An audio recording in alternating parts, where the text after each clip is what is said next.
ಅದು 1975ನೇ ಇಸವಿ. ಕನ್ನಡ ಚಿತ್ರರಂಗದ ಧ್ರುವ ತಾರೆ ಡಾಕ್ಟರ್ ರಾಜ್ಕುಮಾರ್ ಅವರ ಜನಪ್ರಿಯತೆ ಆಗಸದ ಎತ್ತರಕ್ಕೆ ಏರಿದಂಥ ಕಾಲ.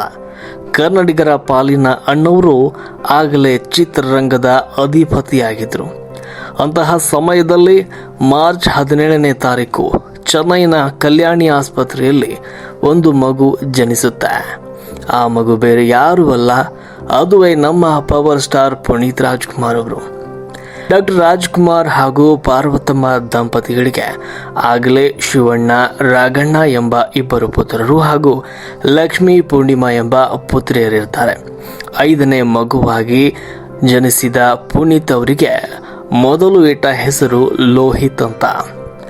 ರಾಜ್ಕುಮಾರ್ ಅವರ ಮನೆಯಲ್ಲಿ ಅಣ್ಣ ತಮ್ಮಂದಿರ ನಡುವೆ ಅಪಾರ ಪ್ರೀತಿ ಇರುತ್ತೆ. ಲೋಹಿತ್ ಬೆಳೆಯುತ್ತಾ ಮನೆಯ ಎಲ್ಲರ ಕಣ್ಮಣಿಯಾಗ್ತಾರೆ. ತಂದೆ ಶೂಟಿಂಗ್ನಲ್ಲಿ ಎಷ್ಟೇ ಬ್ಯೂಸಿ ಇದ್ದರೂ ಕೂಡ ಪುಟ್ಟ ಲೋಹಿತ್ನನ್ನ ಮಡಿಲಿನಲ್ಲಿ ಕೂರಿಸಿಕೊಂಡು ಆಟವಾಡಿಸೋದನ್ನು ಯಾವತ್ತೂ ಕೂಡ ಮರಿತಾ ಇರಲಿಲ್ಲ. ಲೋಹಿತ್ಗೆ ಕೇವಲ 6 ತಿಂಗಳಿದ್ದ ಸಂದರ್ಭದಲ್ಲಿ, ಅಷ್ಟು ಚಿಕ್ಕ ವಯಸ್ಸಿನಲ್ಲೇ ಅವರು ಬೆಳ್ಳಿ ತೆರೆಯ ಮೇಲೆ ಕಾಣಿಸಿಕೊಳ್ತಾರೆ. 1976ರಲ್ಲಿ ಬಿಡುಗಡೆಯಾದ ಪ್ರೇಮದ ಕಾಣಿಕೆ ಚಿತ್ರದಲ್ಲಿ ಪುನೀತ್ ಅವರು ಪುಟ್ಟ ಕಂದಮ್ಮನಾಗಿ ಕಾಣಿಸಿಕೊಂಡ್ರು. ಆಗ ಯಾರು ಕೂಡ ಊಹೆ ಮಾಡಿರಲಿಲ್ಲ ಈ ಮಗು ಮುಂದೆ ಬೆಳೆದು ದಕ್ಷಿಣ ಭಾರತದ ಅತಿ ದೊಡ್ಡ ನಟನಾಗ್ತಾನೆ ಅಂತ. ಆದರೆ ಲೋಹಿತ್ಗೆ ನಟನೆ ಅನ್ನೋದು ರಕ್ತದಲ್ಲೇ ಬಂದಿತ್ತು. ಶೂಟಿಂಗ್ ಸೆಟ್ಗಳೇ ಅವರ ಆಟದ ಮೈದಾನವಾಗಿದ್ವು. ಲೋಹಿತ್ ದೊಡ್ಡವನಾಗ್ತಾ ಇದ್ದಂತೆ ಸಿನಿಮಾಗಳಲ್ಲಿ ಸಣ್ಣ ಪುಟ್ಟ ಪಾತ್ರಗಳನ್ನು ಮಾಡ್ತಾ ಬರ್ತಾರೆ. 1977ರಲ್ಲಿ ಬಿಡುಗಡೆಯಾದ ಸನಾದಿ ಅಪ್ಪಣ್ಣ ಚಿತ್ರದಲ್ಲಿ ಬಾಲನಟನಾಗಿ ಸಣ್ಣ ಝಲಕನ್ನ ತೋರಿಸಿದರು. ಅದಾದ ನಂತರ 1978ರಲ್ಲಿ ತೆರೆಕಂಡ ತಾಯಿಗೆ ತಕ್ಕ ಮಗ ಚಿತ್ರದಲ್ಲಿ ಅವರು ಮೊದಲ ಬಾರಿಗೆ ಹೆಚ್ಚು ಸಮಯ ಪರದೆಯ ಮೇಲೆ ಕಾಣಿಸಿಕೊಂಡರು. ಕುತೂಹಲದ ಸಂಗತಿ ಏನಂದ್ರೆ, ಶೂಟಿಂಗ್ ಸೆಟ್ಗೆ ಹೋದಾಗ ಲೋಹಿತ್ ಕೇವಲ ನಟನೆಯನ್ನ ಮಾತ್ರವಲ್ಲ, ಕ್ಯಾಮ್ರಾ ಹಿಂದ್ಗಡೆ ಕೆಲಸ ಮಾಡುವ ತಂತ್ರಜ್ಞರ ಕೆಲಸವನ್ನು ಕೂಡ ಆಸಕ್ತಿಯಿಂದ ಗಮನಿಸ್ತಾ ಇದ್ರು. ತಂದೆ ರಾಜ್ಕುಮಾರ್ ಅವರ ಶಿಸ್ತು, ಸಮಯ ಪ್ರಜ್ಞೆ ಬಾಲಕ ಲೋಹಿತ್ನ ಮೇಲೆ ಗಾಢವಾದ ಪ್ರಭಾವ ಬೀರಲಾರಂಭಿಸುತ್ತೆ. ಇನ್ನು ಪುನೀತ್ ಅವರ ಬಾಲ್ಯದ ಶಿಕ್ಷಣ ಹೆಚ್ಚಾಗಿ ಮನೆಯಲ್ಲೇ ನಡೀತಾ ಇತ್ತು. ಯಾಕಂದ್ರೆ ಅವರು ನಿರಂತರವಾಗಿ ತಂದೆಯ ಸಿನಿಮಾಗಳಲ್ಲಿ ತೊಡಗಿಸಿಕೊಳ್ತಾ ಇದ್ರು. ಹೀಗಾಗಿ ಶೂಟಿಂಗ್ ಸೆಟ್ಗಳಲ್ಲಿ ಅವರಿಗೆ ಪ್ರತ್ಯೇಕವಾಗಿ ಟ್ಯೂಷನ್ ನೀಡಲಾಗ್ತಾ ಇತ್ತು. ಇನ್ನು ಲೋಹಿತ್ ಸೆಟ್ನಲ್ಲಿ ಎಲ್ಲರನ್ನು ಕೂಡ ತಮ್ಮ ನಗುವಿನಿಂದ ಸೆಳೀತಾ ಇದ್ರು. ಅವರಲ್ಲಿ ಅಹಂಕಾರ ಇರಲಿಲ್ಲ. ಒಬ್ಬ ಸ್ಟಾರ್ ಮಗ ಅನ್ನುವಂಥ ಹಮ್ಮಿಲ್ಲದೆ ಲೈಟ್ ಬಾಯ್ಸ್ನಿಂದ ಹಿಡಿದು ಪ್ರೊಡ್ಯೂಸರ್ವರೆಗೂ ಎಲ್ಲರ ಜೊತೆ ಬೆರೀತಾ ಇದ್ರು. ಸಿನಿಮಾಗಳಲ್ಲಿ ನಡೆಸ್ತಾ ಇರುವಾಗ ಸಂಖ್ಯಾಶಾಸ್ತ್ರ ಅಥವಾ ವೈಯಕ್ತಿಕ ಕಾರಣಗಳಿಂದ ಲೋಹಿತ್ ಎಂಬ ಹೆಸರನ್ನ ಬದಲಾಯಿಸೋದಕ್ಕೆ ನಿರ್ಧಾರ ಮಾಡ್ತಾರೆ. ಆ ಹೊಸ ಹೆಸರೇ ಪುನೀತ್ ಅಂತ.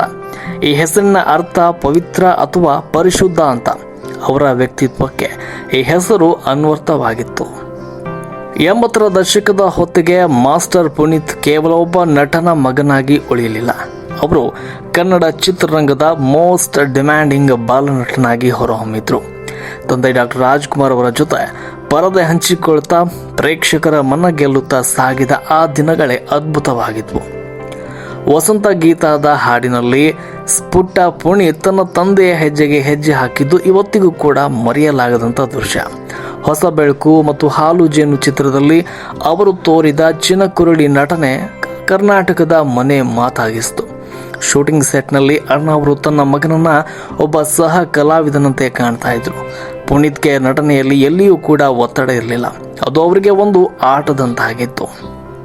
ಇನ್ನು 1982ರಲ್ಲಿ ಬಿಡುಗಡೆಯಾದ ಚಲಿಸುವ ಮೋಡಗಳು ಚಿತ್ರಕ್ಕೆ ಪುನೀತ್ ಅವರಿಗೆ ಮೊದಲ ಬಾರಿಗೆ ಅತ್ಯುತ್ತಮ ಬಾಲನಟ ರಾಜ್ಯ ಪ್ರಶಸ್ತಿ ಸಿಕ್ತು. ನಂತರ 2 ನಕ್ಷತ್ರಗಳು ಚಿತ್ರದಲ್ಲಿ ದ್ವಿಪಾತ್ರದಲ್ಲಿ ಕಾಣಿಸಿಕೊಂಡು ಅಚ್ಚರಿಯನ್ನ ಮೂಡಿಸಿದರು.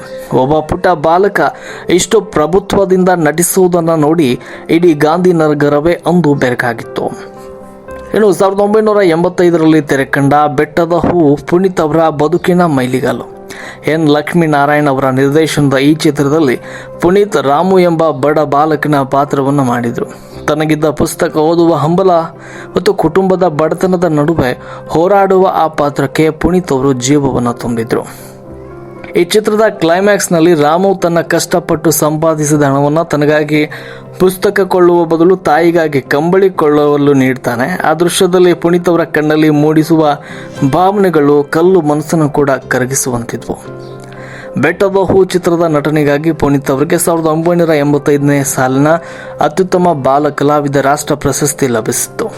ದೆಹಲಿಯಲ್ಲಿ ರಾಷ್ಟ್ರಪತಿಗಳಿಂದ ಪ್ರಶಸ್ತಿ ಸ್ವೀಕರಿಸುವಾಗ ಆ 10 ವರ್ಷದ ಬಾಲಕನ ಮೊಗದಲ್ಲಿ ಕಿಂಚಿತ್ತು ಅಹಂಕಾರವಿರಲಿಲ್ಲ. ಬದಲಿಗೆ ನನ್ನ ತಂದೆಯೇ ನನಗೆ ಸ್ಫೂರ್ತಿ ಎಂಬ ವಿನಯವಿತ್ತು. ಆ ದಿನ ಅಣ್ಣವರ ಕಣ್ಣಲ್ಲಿ ಆನಂದ ಬಾಷ್ಪವೂ ಕೂಡ ಬಂದಿತ್ತು. ನಟನೆ ಮಾತ್ರವಲ್ಲದೆ ಪುನೀತ್ ಹಾಡುವುದರಲ್ಲೂ ಕೂಡ ಸೈ ಎನಿಸಿಕೊಂಡಿದ್ರು. ಕಾಣದಂತೆ ಮಾಯವಾದನು, ಬಾನದಾರಿಯಲ್ಲಿ ಸೂರ್ಯ ಜಾರಿ ಹೋದ, ಈ ಹಾಡುಗಳು ಅಂದು ಕರ್ನಾಟಕದ ಪ್ರತಿ ಗಲ್ಲಿಯಲ್ಲೂ ಕೇಳ್ತಾ ಇದ್ವು. ಒಬ್ಬ ಬಾಲಕನ ಧ್ವನಿಯಲ್ಲಿ ಇಷ್ಟು ಮಾಧುರ್ಯವಿರಲು ಸಾಧ್ಯವೇ ಅಂತ ಜನರು ಬೆರಗಾಗ್ತಾ ಇದ್ರು. ಬಾಲನಟನಾಗಿ ಶಿಖರಕ್ಕೇರಿದ ಪುನೀತ್ ಅವರಿಗೆ ಶಿಕ್ಷಣದತ್ತ ಗಮನ ಹರಿಸಬೇಕಾದ ಅನಿವಾರ್ಯತೆ ಕೂಡ ಇತ್ತು. 1989ರ ಪರಶುರಾಮ್ ಚಿತ್ರದ ನಂತರ ಅವರು ಬೆಳ್ಳಿ ತೆರೆಯಿಂದ ಸ್ವಲ್ಪ ಕಾಲ ವಿರಾಮ ತೆಗೆದುಕೊಳ್ಳಲು ನಿರ್ಧಾರ ಮಾಡಿದರು. ಒಬ್ಬ ಸ್ಟಾರ್ ನಟನಾಗಿ ಬೆಳೀತಾ ಇದ್ದಾಗಲೇ ಕ್ಯಾಮ್ರಾ ಲೈಟ್ಸ್ನಿಂದ ದೂರ ಸರಿದು ಒಬ್ಬ ಸಾಮಾನ್ಯ ಯುವಕನಾಗಿ ಜೀವನ ನಡೆಸಲು ಸಿದ್ಧರಾಗಿದ್ದರು. 1989ರ ಪರಶುರಾಮ್ ಚಿತ್ರದ ನಂತರ ಪುನೀತ್ ಬೆಳ್ಳಿತೆರೆಯಿಂದ ಮರೆಯಾಗಿ ಸುಮಾರು 12 ವರ್ಷಗಳ ಕಾಲ ಅವರು ಕ್ಯಾಮ್ರಾ ಮುಂದೆ ಬರಲೇ ಇಲ್ಲ. ಈ ಸಮಯದಲ್ಲಿ ಅವರು ತಮ್ಮ ಶಿಕ್ಷಣ, ವ್ಯವಹಾರ ಮತ್ತು ಸಂಸಾರದ ಕಡೆ ಗಮನ ಹರಿಸಿದರು. ಆದರೆ ಕನ್ನಡಿಗರ ಮನಸ್ಸಿನಲ್ಲಿ ಒಂದು ಪ್ರಶ್ನೆ ಹಾಗೆಯೇ ಉಳಿತಿತ್ತು. ನಮ್ಮ ನೆಚ್ಚಿನ ಬಾಲ್ ನಟ ಮತ್ತು ಹೀರೋ ಆಗಿ ಬರೋದು ಯಾವಾಗ? ಆ ಕಾಯುವಿಕೆಗೆ ಉತ್ತರ ಸಿಕ್ಕಿದ್ದು 2002ರಲ್ಲಿ. ಹೀರೋ ಆಗಿ ಎಂಟ್ರಿ ಕೊಡೋದು ಅಷ್ಟು ಸುಲಭವಾಗಿರಲಿಲ್ಲ. ತಂದೆ ಡಾಕ್ಟರ್ ರಾಜ್ಕುಮಾರ್ ಅವರ ಹೆಸರನ್ನು ಉಳಿಸುವ ಜವಾಬ್ದಾರಿ ಪುನೀತ್ ಅವರ ಮೇಲಿತ್ತು. ಹೀಗಾಗಿ ಪುನೀತ್ ವಿದೇಶಕ್ಕೆ ಹೋಗಿ ಡಾನ್ಸ್, ಫೈಟಿಂಗ್ನಲ್ಲಿ ಕಠಿಣ ತರಬೇತಿ ಪಡೆದರು. ಚೆನ್ನೈನಲ್ಲಿ ಜಿಮ್ಗೆ ಹೋಗಿ ಬಾಡಿ ಬಿಲ್ಡಿಂಗ್ ಮಾಡಿದರು. ಅಪ್ಪು ಕೇವಲ ಒಬ್ಬ ನಟನ ಮಗನಾಗಿ ಬರಲು ಇಷ್ಟಪಡಲಿಲ್ಲ, ಒಬ್ಬ ಪರಿಪೂರ್ಣ ಕಲಾವಿದನಾಗಿ ಬರಲು ಸಜ್ಜಾದರು. ಪುನೀತ್ ಅವರಿಗೆ ಸರಿಯಾದ ಲಾಂಚ್ ಪ್ಯಾಡ್ ಬೇಕಿತ್ತು. ಆಗ ತಾಯಿ ಪಾರ್ವತಮ್ಮನವರು ಆಯ್ಕೆ ಮಾಡಿದ್ದು ತೆಲುಗಿನ ಖ್ಯಾತ ನಿರ್ದೇಶಕ ಪೂರಿ ಜಗನ್ನಾಥ್ ಅವರನ್ನು. ಚಿತ್ರಕ್ಕೆ ಹೆಸರಿಟ್ಟಿದ್ದು ಅಪ್ಪು. ಅದು ಪುನೀತ್ ಅವರ ಮನೆಯಲ್ಲಿ ಕರೆಯುವ ಮುದ್ದಿನ ಹೆಸರಾಗಿತ್ತು. ಆ ದಿನ ಇಡೀ ಕರ್ನಾಟಕವೇ ಚಿತ್ರಮಂದಿರಗಳ ಮುಂದೆ ಜಮಾಯಿಸಿತ್ತು. ಪರದೆಯ ಮೇಲೆ ಪುನೀತ್ ಮೊದಲ ಬಾರಿಗೆ ಹೀರೋ ಆಗಿ ಕಾಣಿಸಿಕೊಂಡಾಗ ಸೇಳೆ ಚಪ್ಪಾಳೆಗಳ ಸದ್ದು ಮುಗಿಲು ಮುಟ್ಟಿತ್ತು. ಬಾ ಇಲ್ಲಿ ಸಂಭ್ರಮಿಸು ಎಂಬ ಹಾಡಿನ ಮೂಲಕ ಅಪ್ಪು ತಮ್ಮ ಅದ್ಭುತ ಡ್ಯಾನ್ಸ್ ಸ್ಟೆಪ್ಸ್ ತೋರಿಸಿದರು. ಅಲ್ಲಿಯವರೆಗೂ ಕನ್ನಡ ಪ್ರೇಕ್ಷಕರು ಇಂತಹ ವೇಗದ ಮತ್ತು ಸ್ಟೈಲಿಶ್ ಡ್ಯಾನ್ಸ್ ಅನ್ನ ನೋಡಿರಲಿಲ್ಲ. ಅಪ್ಪು ಸಿನಿಮಾ ಕೇವಲ ಒಂದು ಹಿಟ್ ಚಿತ್ರವಾಗಿರಲಿಲ್ಲ, ಅದು ಒಂದು ಸೆನ್ಸೇಷನ್. ಚಿತ್ರದ ಫೈಟ್ಸ್, ಹಾಡುಗಳು ಮತ್ತು ಪುನೀತ್ ಅವರ ಆ ಚಾರ್ಮಿಂಗ್ ಲುಕ್ ಯುವ ಜನತೆಗೆ ಕ್ರೇಜ್ ಅನ್ನು ಹುಟ್ಟಿಸಿತು. ರಕ್ಷಿತಾ ಮತ್ತು ಪುನೀತ್ ಕೆಮಿಸ್ಟ್ರಿ ಅದ್ಭುತವಾಗಿತ್ತು. ಈ ಚಿತ್ರ ಕರ್ನಾಟಕದಾದ್ಯಂತ 200ಕ್ಕೂ ಅಧಿಕ ದಿನಗಳ ಕಾಲ ಪ್ರದರ್ಶನ ಕಂಡು ಇತಿಹಾಸವನ್ನು ಸೃಷ್ಟಿ ಮಾಡಿತು. ಆ ದಿನದಿಂದ ಲೋಹಿತ್ ಹೋಗಿ ಎಲ್ಲರಿಗೂ ಅಪ್ಪು ಆದರು. ಮೊದಲ ಸಿನಿಮಾ ಹಿಟ್ ಆದಮೇಲೆ ಪುನೀತ್ ಹಿಂದೆ ತಿರುಗಿ ನೋಡಿರಲಿಲ್ಲ. 2003ರಲ್ಲಿ ಅವಿ, ನಟಿ ರಮ್ಯಾ ಹಾಗೂ ಅವರ ಎಂಟ್ರಿ ಮತ್ತು ಅಪ್ಪು ಅವರ 2ನೇ ಸೂಪರ್ ಹಿಟ್. ಇಲ್ಲಿಂದ ಅವರು ಬಾಕ್ಸ್ ಆಫೀಸ್ ಸುಲ್ತಾನ್ ಆಗಿ ಬೆಳೆದರು. 2004ರಲ್ಲಿ ವೀರ ಕನ್ನಡಿಗ, ಮೆಹರ್ ರಮೇಶ್ ನಿರ್ದೇಶನದ ಈ ಚಿತ್ರ ಮಾಸ್ ಪ್ರೇಕ್ಷಕರನ್ನ ಸೆಳೆಯಿತು. ಪುನೀತ್ ಮಾಸ್ ಮತ್ತು ಕ್ಲಾಸ್ 2 ವರ್ಗದವರಿಗೂ ಇಷ್ಟವಾಗತೊಡಗಿದ್ರು. ಸಿನಿಮಾ ಲೋಕದಲ್ಲಿ ಅಪ್ಪು ಮಿಂಚುತ್ತಿರುವಾಗಲೇ ಅವರ ವೈಯಕ್ತಿಕ ಜೀವನದಲ್ಲೂ ಒಂದು ಸುಂದರ ತಿರುವು ಬಂದಿತ್ತು. 1999ರಲ್ಲಿ ಅವರು ಅಶ್ವಿನಿ ರೇವನಾಥ್ ಅವರನ್ನ ಪ್ರೀತಿಸಿ ವಿವಾಹವಾದರು. ಅಶ್ವಿನಿ ಅವರು ಅಪ್ಪುವಿನ ಪ್ರತಿ ಯಶಸ್ಸಿನ ಹಿಂದಿನ ಶಕ್ತಿಯಾಗಿ ನಿಂತರು. ಧೃತಿ ಮತ್ತು ವಂದಿತಾ ಎಂಬ 2 ಮುದ್ದಾದ ಹೆಣ್ಣು ಮಕ್ಕಳೊಂದಿಗೆ ಅವರ ಸಂಸಾರ ಹಸನಾಗಿತ್ತು. ಅಪ್ಪು ಮತ್ತು ಅಭಿ ಚಿತ್ರಗಳ ಭರ್ಜರಿ ಯಶಸ್ಸಿನ ನಂತರ ಪುನೀತ್ ಅವರಿಗೆ ಸ್ಯಾಂಡಲ್ವುಡ್ನಲ್ಲಿ ಭದ್ರವಾದ ಅಡಿಪಾಯ ಸಿಕ್ತು. ಆದರೆ ಅವರು ಕೇವಲ ಲವರ್ ಬಾಯ್ ಆಗಿ ಉಳಿಯಲಿಲ್ಲ. ಮಾಸ್ ಪ್ರೇಕ್ಷಕರಿಗೆ ಬೇಕಾದ ಆಕ್ಷನ್ ಮತ್ತು ಫ್ಯಾಮಿಲಿ ಆಡಿಯನ್ಸ್ಗೆ ಮೆಚ್ಚುವ ಸೆಂಟಿಮೆಂಟ್ ಎರಡನ್ನ ಸಮತೋಲನದಲ್ಲಿ ಮಾಡತೊಡಗಿದ್ರು.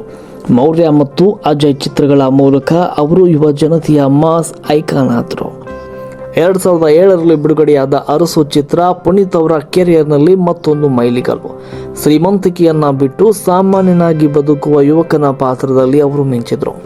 ಇದೇ ಸಮಯದಲ್ಲಿ ಅವರ ಎನರ್ಜಿ, ಡ್ಯಾನ್ಸ್ ಮತ್ತು ಫೈಟ್ಸ್ ನೋಡಿ ಅಭಿಮಾನಿಗಳು ಅವರಿಗೆ ಪ್ರೀತಿಯಿಂದ ನೀಡಿದ ಬಿರುದೇ ಪವರ್ ಸ್ಟಾರ್. ಹೌದು, ಪುನೀತ್ ಅಕ್ಷರಶಃ ಸ್ಯಾಂಡಲ್ವುಡ್ನ ಪವರ್ ಹೌಸ್ ಆಗಿದ್ರು.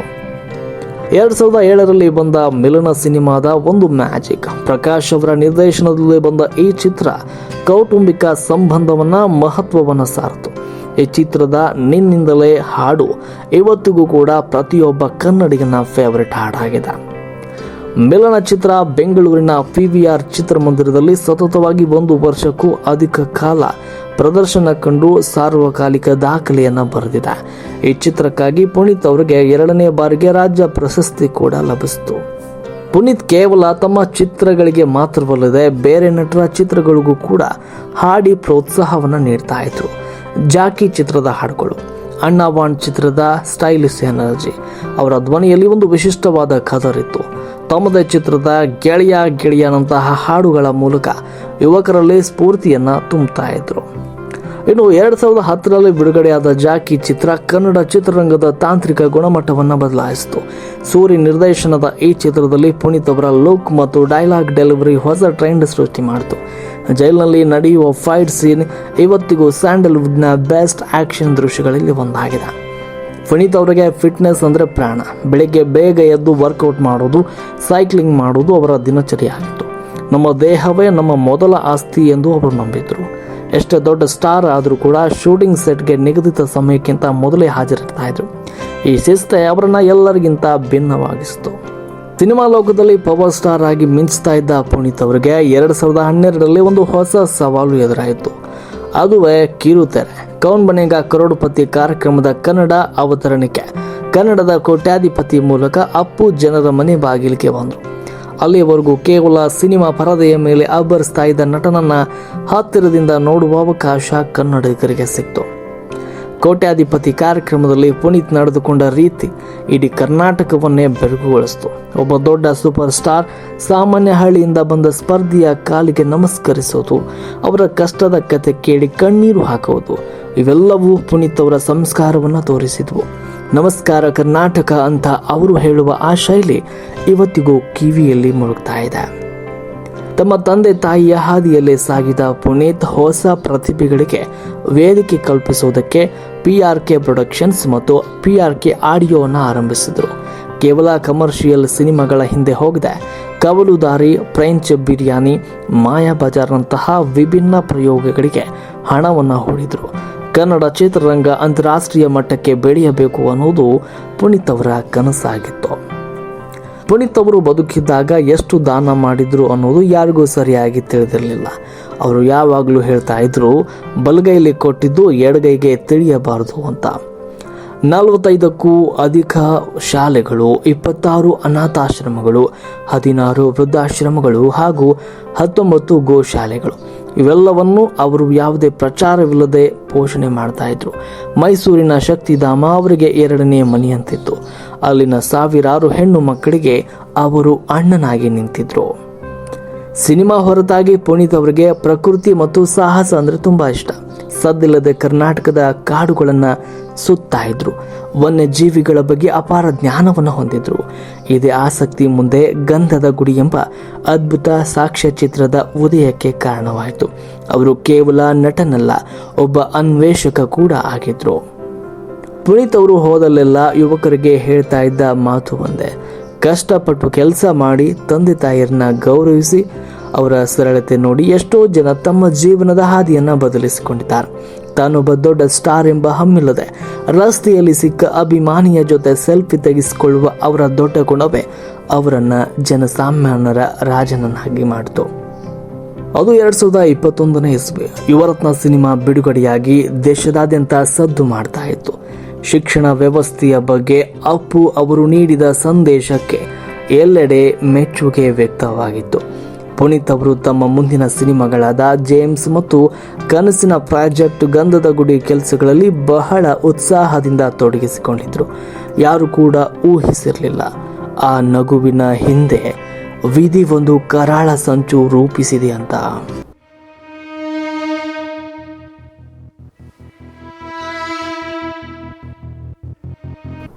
ಅಕ್ಟೋಬರ್ 29, 2021 ಆ ಕರಾಳ ಶುಕ್ರವಾರ.